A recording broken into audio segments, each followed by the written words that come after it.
My thesis in this short paper is actually plain and simple. There are, I would say, two basic intuitions or starting points or recipes of about what a state of affair is within the phenomenological tradition.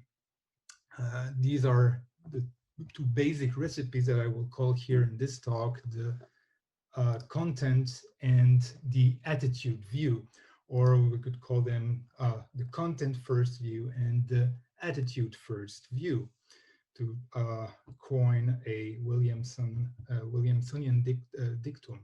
So I will first present these two recipes. I will propose to present Ingarden and Reinach as two particularly good defendant of these recipes or of these positions. I'll go then, give a few details on Ingarden's content view, on Reinach's attitude view, and I'll be I'll propose also my own recipe based on other Polish philosophers, well, based at least partly on Twardowski. So this is more or less what I propose to do today. So these are the two recipes or the two starting points for states of affairs, in my view, that we find in the phenomenological tradition, or we could also say in the philosophy from Mitteleuropa, or in the Austro-German philosophy, or in the Austro-German, Polish, Hungarian, etc. philosophy. So the philosophy of Mitteleuropa is also a good label, I think. So there are two starting points, but I think both starting points are basically or basically agree with the thesis that states of affairs are objectual correlates of judgments. So now you have two options. Well, there are many options, but the way I classify this, you have two main options. You can say that they are objectual correlates of judgments and of judgments exclusively, or of judgments alone. Or you can say there are correlates of judgment, but also of other mental acts or activities. So let's start with the first option. The first option, then you can say that if they are correlates or objectual correlates of judgments exclusively, then judgments are characterized then by their content. So this is the first option that you can take when you say that they are the objectual correlate of judgments and of judgments exclusively. So they're characterized by their content. And then, I mean, when you say that, you can say either that the content is structured proposition-like, or that it is not structured in that way. So these are the gray zones here are what I call the content view. So the other options within the general option of saying that states of affairs are correlates of judgment and judgments exclusively is to say that judgments are characterized, their main mark or merkmal is their attitude.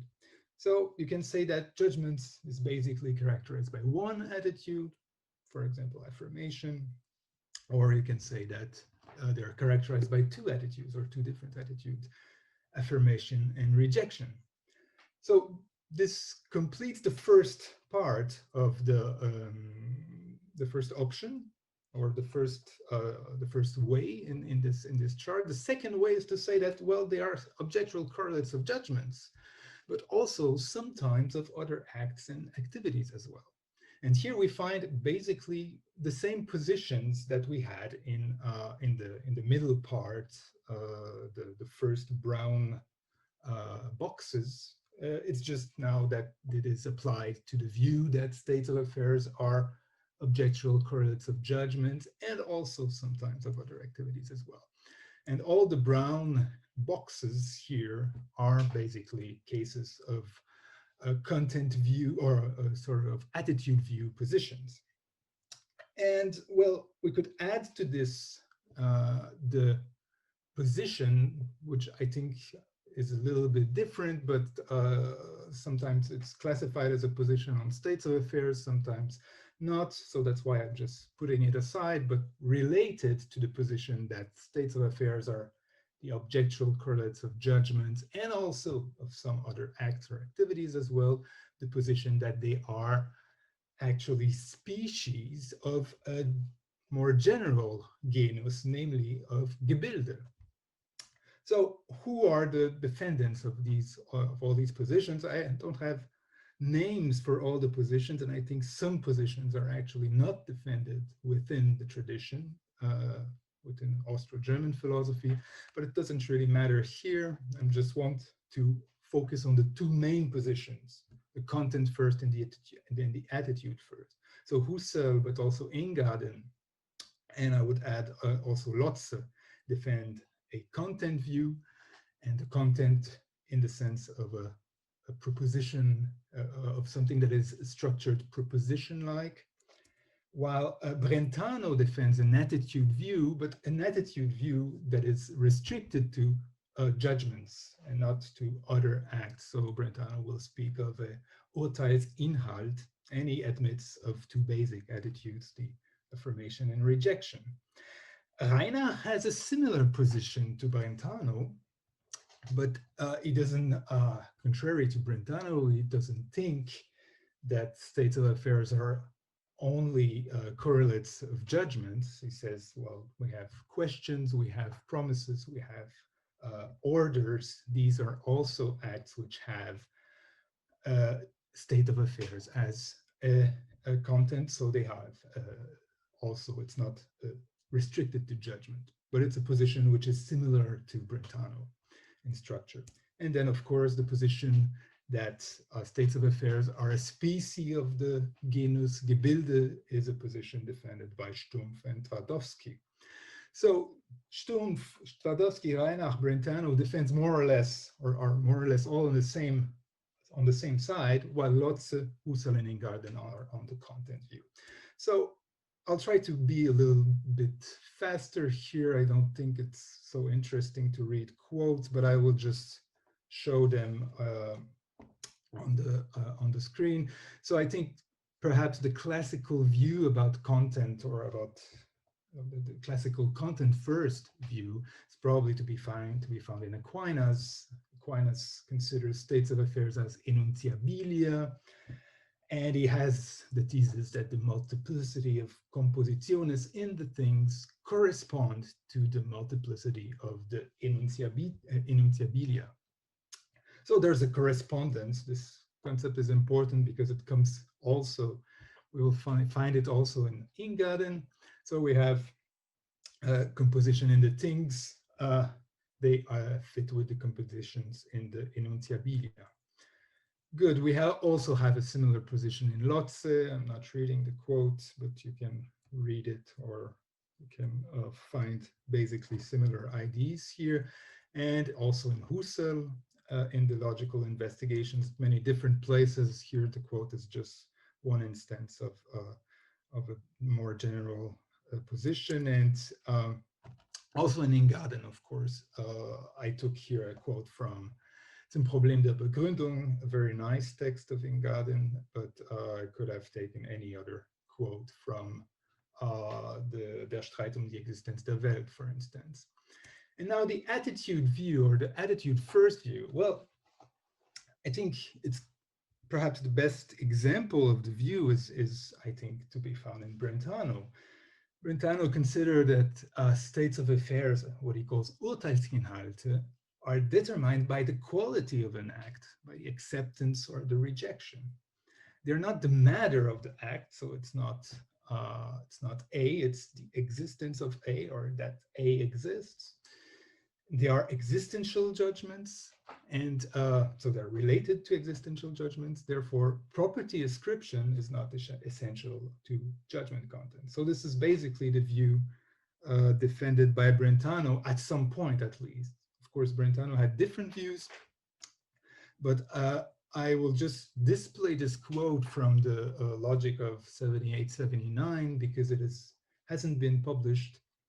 And it's the proof, actually, that Karl Stumpf was right when he wrote at many places that Brentano was actually the first to introduce Sachverhalte in terms of Urteilsinhalte. So here we have the connection. In Reinach's case, the view he defends is a bit different, of course, than Brentano's. It is, I think, an attitude-first view to some extent, but certainly more prominently an anti-content-first view. And so this is something that we can find in his conceptions of states of affairs, short here, SOA. So I will not be reading the quote because I'll be coming back to Reinach very soon. And here Stumpf considers, as I already said, states of affairs as one species of the general kinds of Gebilde. They are the specific correlates of judgments, but states of affairs are only one variety of the so-called psychische Gebilde. Values, for example, are the specific correlates of emotions, etc. And Twardowski defends a similar position similar to Stumpf. So, okay, so this is what I mean by these two different positions. This is what I mean by the two main views or recipes for states of affairs in Austrian or Austro-Polish or Mitteleuropäische philosophy. So let's have a look at the pros and cons. So what speaks for the content view? I think the content view is interesting or appealing for just a very simple reason. It is a very straightforward view. States of affairs are distinct basically from objects thanks to their structure.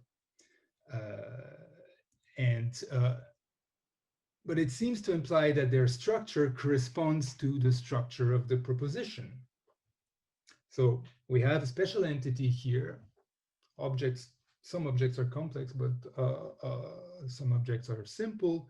States of affairs have some complex structures, so they are distinct of ordinary or simple objects at least. And the way to understand the structure of the state of affair is to take the structure of the proposition as a guide somehow. This is the basic line of the content view. But then, if you go that way, the problem is, I think, is that ultimately it faces the problem of the unity of the proposition. So you have to answer the question: what makes Socrates is bald, the proposition Socrates is bald, a unified whole? And perhaps a more specific problem, and the problem that interests me here and for the remainder of the talk, is what will you do with propositions such as it rains? Is it a proposition? Well, it's a problematic question, but I think the position defended by Ingarden is one instance of the content view, and it also faces this problem. So I'll come back to Ingarden in a few minutes. Well, what speaks for the attitude view? I think the view is appealing because it is intuitively plausible. So states of affairs share with other Gebilde the property of being the correlate of an attitude. So when you go that way, when this is the kind of characterization you prefer, you avoid, at least at the beginning, the problem of the unity of the proposition. But then you have to say something about the genus attitude under which the different Spezies Gebilde are subsumed. And I think this is the view that Reinach adheres to. And this is also a problem that Reinach's view has to face.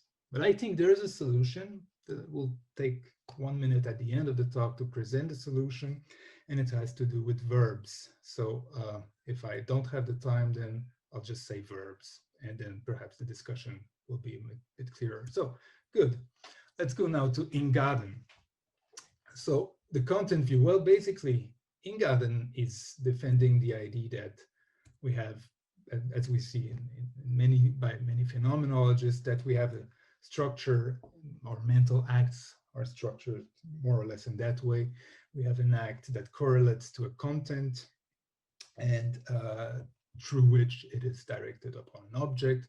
We apply this not only to presentations, but also to judgments. For example, S is P as a correlate, and let's call it S being P. I put it here in gray, and it has an object, a state of affair, being P of S. But Ingarden has a very peculiar way of classifying this, or perhaps not classifying, but of labeling this. So he calls these two gray and purple boxes states of affairs. So you have on the one hand, in the gray box, a state of affair type 1, which he calls the purely intentional correlate of the assertion.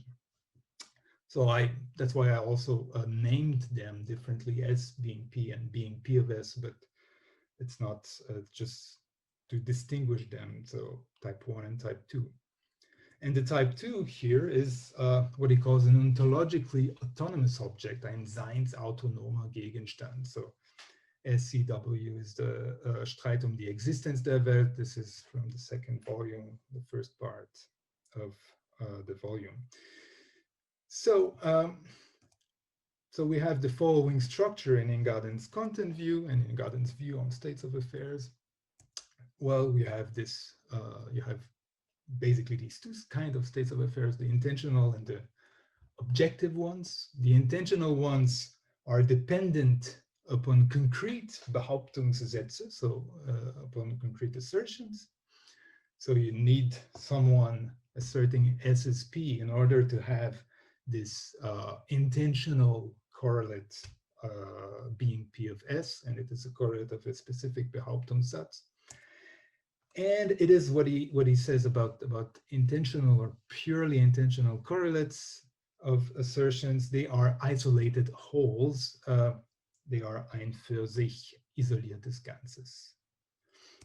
So ontologically autonomous objects now, this is quite interesting the way he characterizes them. So first, he says, well, they are grounded in existing objects. So let's say the being P of S as a state of, as an ontologically autonomous object is grounded in S, it is grounded in P, or in the property of being P.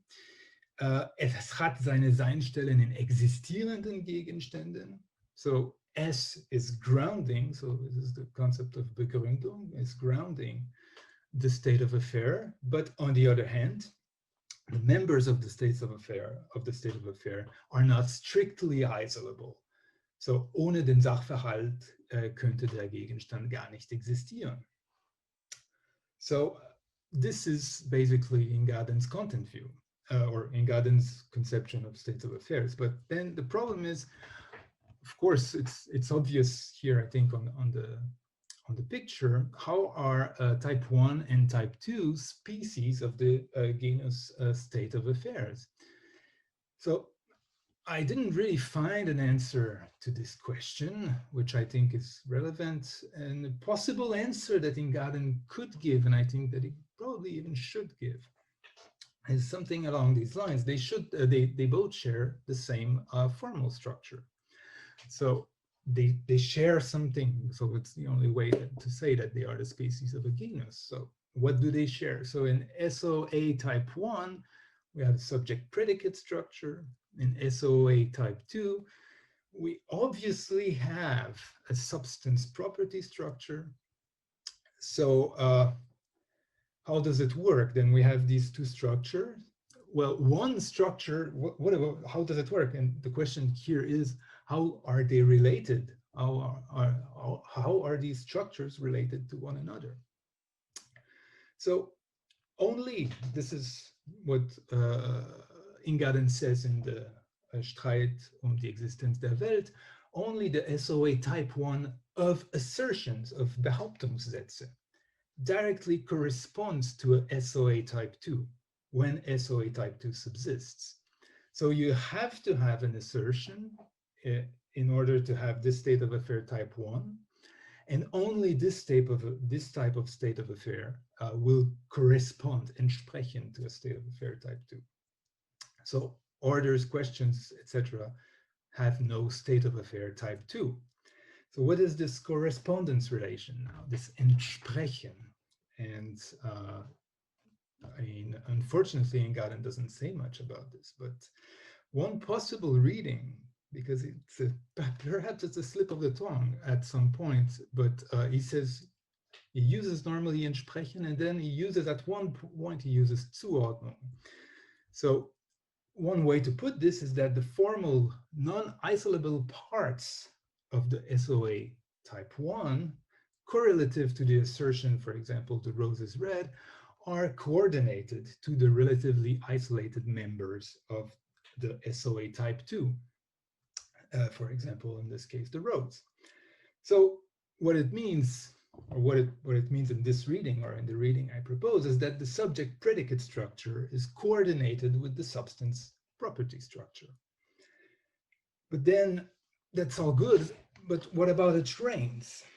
And of course you can say, well, it's not a proposition. Ingarden doesn't offer this simple answer. He has a very interesting answer. And then he talks about Polish language. So Ingarden says, well, there's something about assertions such as it thunders, or even the Polish assertion grzmi. I'm not sure that I pronounce it correctly, but it's written correctly anyway. So he says, well, these are expressions of what we used to call subjectless sentences, but we should distinguish between these two expressions, grzmi and it thunders. So we have a class of expressions such as it rains, es regnet, il pleut, kisha pada, it thunders, es donnert, etc. They are structurally different, Ingarden believes. They are structurally different, or they're structurally different in a significant way for him from expressions such as grzmi, but although he didn't mention them, obviously also other expressions like the Croatian kishi or the Latin pluit. So he says grzmi belongs to the expressions of action-related states of affairs, handlungsmäßige Sachverhalte, like Lola runs. But it is what he calls a purely processual state of affairs, ein rein vorgangsmäßiger Sachverhalt. So let me just expose the differences here. So we have the two lines at the bottom, it thunders and grzmi, are expressions of so-called subjectless sentences. And the first one is just the expression of a processual state of affair with a process subject, what he calls a Vorgang subject. So what we have is that we have a subject and a process, the running. So Lola is the bearer of the running in Ingarden's view. So we have still here this kind of structure of substance and property. So running is a property of the substance, or substance is the bearer of the process property. So we have a similar structure of SOA1 and SOA2. So that works.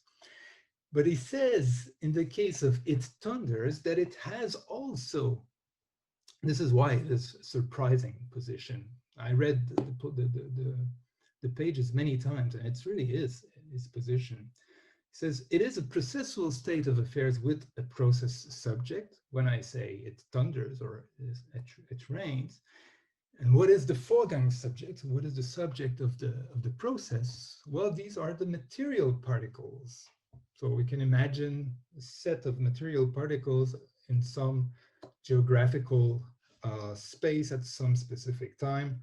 This is the bearer, more or less, of the process of thunder. It has a purely intentional state of affair type 1, and it has also a state of affair type 2. But the Polish or the Latin or the Croatian grzmi or kisha or pluit expresses a purely processual state of affair. It has no Vorgang subject. It has a state of affair type 1 because every expression has a correlate in a state of affair, but it has no state of affair of type 2. So these are the quotes that support what I've just said. But why do they don't have any state of affair type 2? Well, the answer is, again, the problem with the content view. State of affair type 2, treten in den Gehalten of states of affair type 2 only processes which are operated on definite objects. So there is nothing in grzmi which is obviously according to Ingarden, which is operated on an object. So this is a problematic position. And so following the content view, he then goes as far, I mean, he has to say something like this, that only that prepositions in English or in French and German, like it thunders, il pleut, il neige, etc., that they are only apparently subjectless. Some material particles are, I mean, something like it thunders is at the end of the day a shorthand for a much more complex proposition, something like some material particles are bearers of the process of water droplets falling. Good. How much time do I have left, Witold? Less than 20 minutes. Okay. Oh yeah, including discussion. Okay, that's good. So I have enough time, I think. Okay, good. So this is basically what I wanted to say about Ingarden. Well, the basic or the bottom line in this whole story about Ingarden's content view is that questions, orders, but also purely subjectless sentences in some languages, and Polish seems to have these sentences, have no state of affairs of type 2. This is somehow surprising. And this is, I think, well, this is not surprising if you accept that Ingarden defends the content view, but this is somehow a disappointing a consequence of this view, because you have some problem here. These prepositions do express something which is not an object, which is not a simple object, which is something which, well, obviously would be a candidate for a state of affairs, I think, or I think intuitively we could suppose that, or we could think that. But Ingarden has to say, well, we only have, in these cases, we only have purely intentional states of affairs. And it is also a little bit disappointing because of the strong emphasis on the vicissitudes of natural languages. So pluit doesn't have the dummy article or indefinite article before, but this is just a matter of contingent development of the language, in my view. Whatever. So what does Reinach has to say here for the attitude view?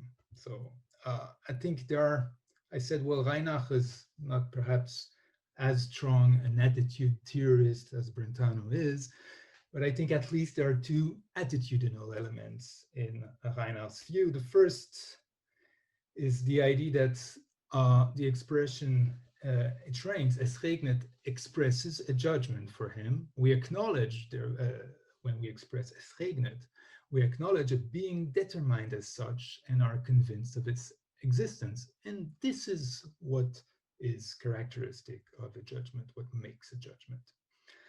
And he also adds something which is quite important, and I think this is one of the original contributions of Reinach in phenomenology, is the idea that when we say, when we use the expression es regnet, the expression is positive not because of the judgment somehow, but it is positive because of the positionality of what is asserted in es regnet. And what grounds an assertion is the act of meaning, the meinen of something, and namely state of affair, the act of meaning of something linguistically in an assertive way. So I think these are two attitudinal characterization of what states of affair are.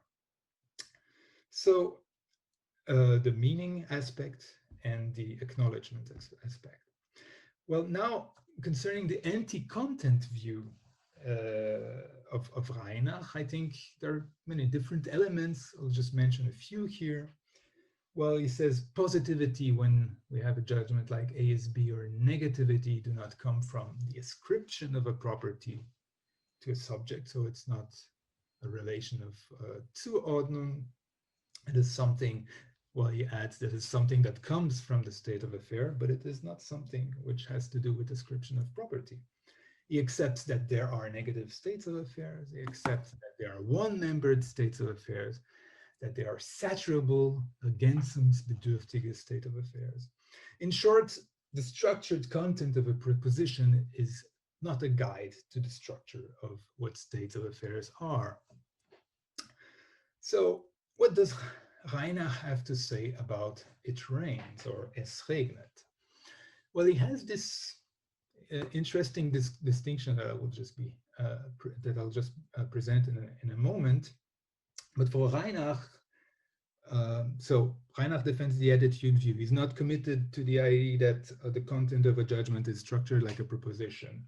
Es regnet is a judgment, but it doesn't express a proposition.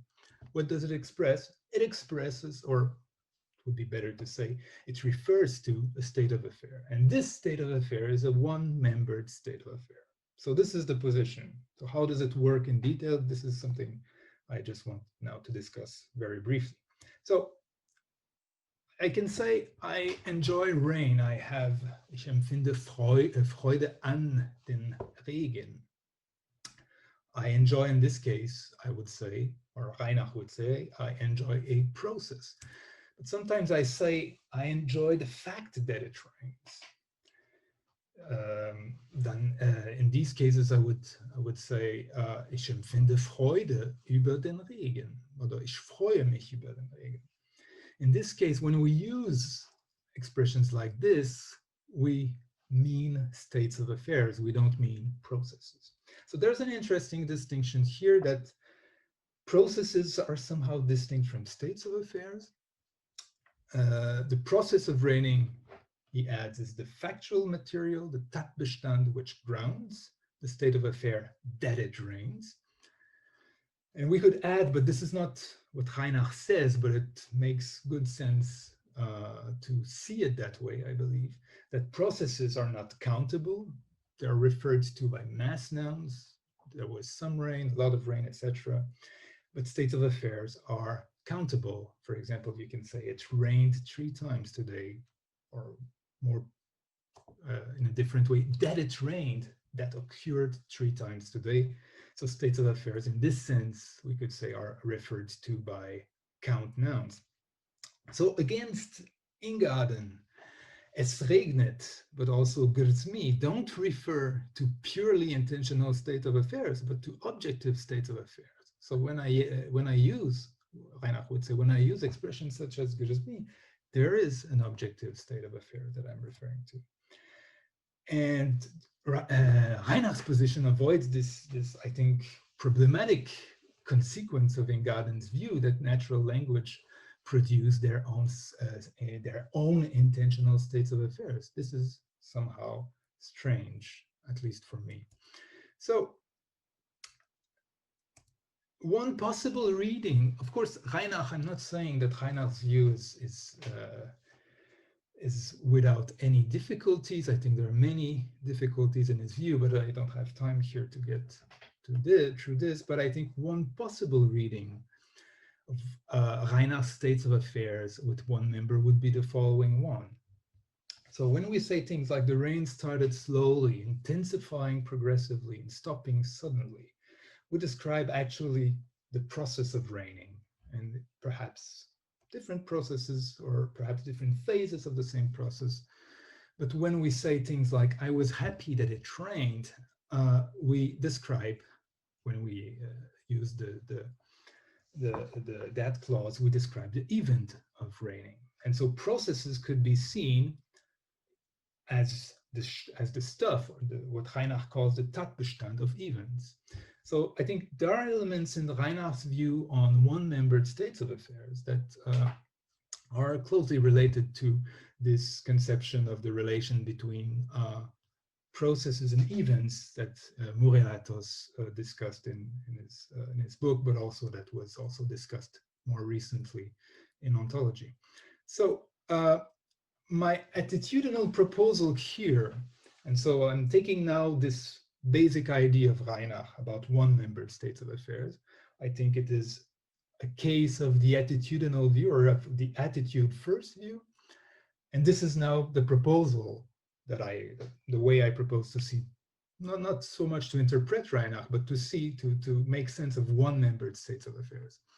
So one-membered states of affairs are the specific objectual correlates of what verbs taken in isolation or in their basic infinitive form express. And I think this is perhaps a way of using this idea of one-membered states of affairs in a profitable ways. So we have categories or species of verbs such as activities, like the verb playing, actions, actions with a goal, states, processes, events. But we could also add aspects of the verbs, perfective, imperfective, the tenses, the modes, or the different the Aktionsarten of the verbs.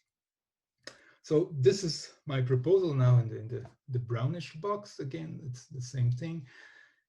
It's my proposal on how to see Reinach's one-membered states of affairs, on how to adapt the attitude view, and how to make it an attractive view. It connects also with Twardowski's proposal in Funktion und Gebilde.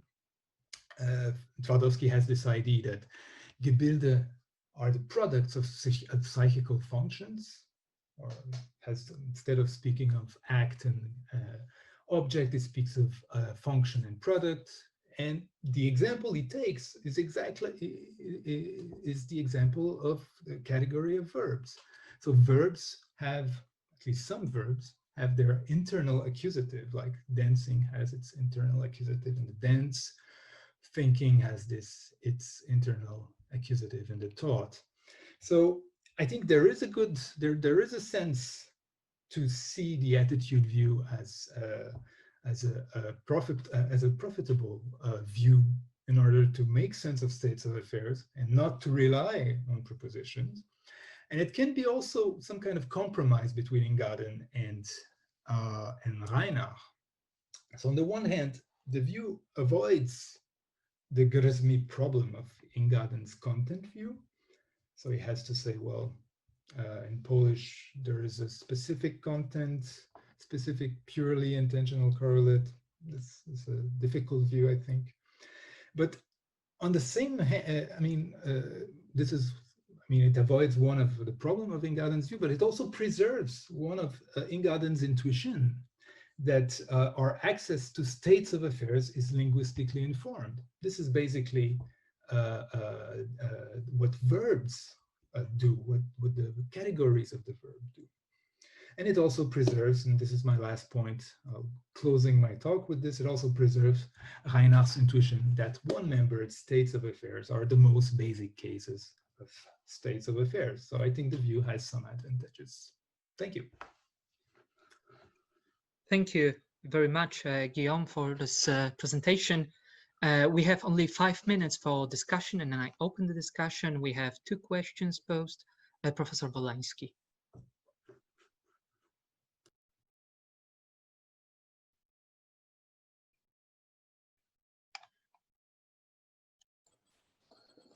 So my question is, why do you neglect Ingarden's attitude to negative states of affairs? Because it was the main point of controversy between him and Reinach.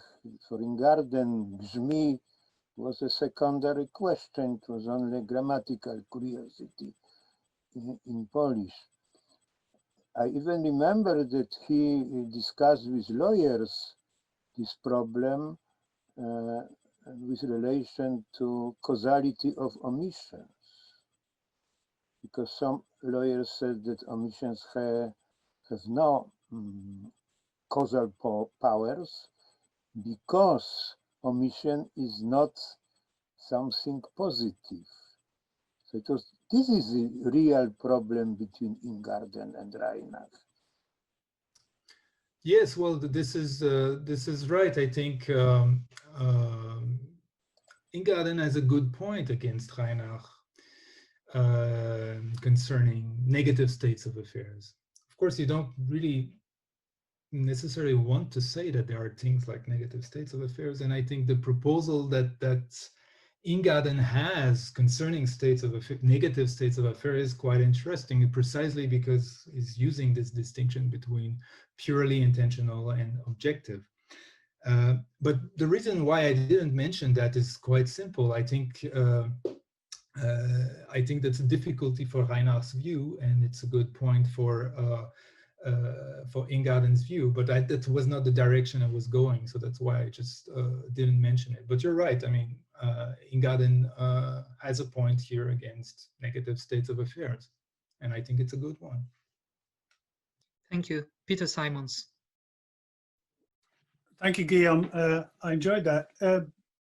There's another dimension that I think tells against Ingarden, especially in his denial of objective states of affairs corresponding to the sentence "grzmi," excuse me, which is that the cardinal role of states of affairs for those that believe in them is that they are what make propositions true.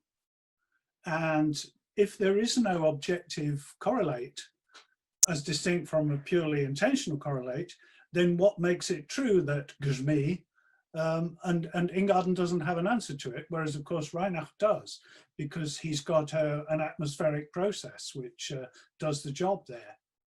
Whether you call a state of affairs the same as a process or not is another question, but I just think that's an absolute knockdown argument in favor of the attitudinal position, both yours and Reinhardt's. Yeah, well, that's right. I mean, the truth-making relation is, I think, is a good argument. Also, an extra argument. So use it. Thanks. I think we have still time for one short question. Arkadiusz. Okay, so it's not so much a question, but rather a remark. I think that the point that in case of Ingarden could simplify the whole story or order it is the fact that at bottom Ingarden believed that all states of affairs in a sense reduce to nominal objects. So what, according to Ingarden, what is really ontologically independent are structured individuals. So we have a white horse, and the state of affairs that this horse is white supervenes on the nominal structured object. So in this sense, Ingarden is really an Aristotelian. And the same, for example, relational states of affairs, Ingarden tended to believe that there are only internal relations in the sense that they reduce to the monadic properties of the members of the terms of relations. All the processes are only possible because it is some variation of properties in nominal objects. So all the real world ontology is based on the collection of nominal objects in the world. And what happens in the realm of intentional states of affairs, it depends on our fantasy, and is not so important, I would say. Okay, that's what I wanted to say. Yeah, well, thanks. I think you pointed out I think a very important difference between Ingarden and Reinhardt on this point is basically this relation between the state of affairs and the grounding objects, so to speak. We don't have this relation in Reinhardt's case, but I mean, well, you can say that, but I mean, not sure if it's I mean, you still need the category of states of affairs, and that's not really what I wanted to answer, but I'll make it short and I'll just say thanks. It's a good point.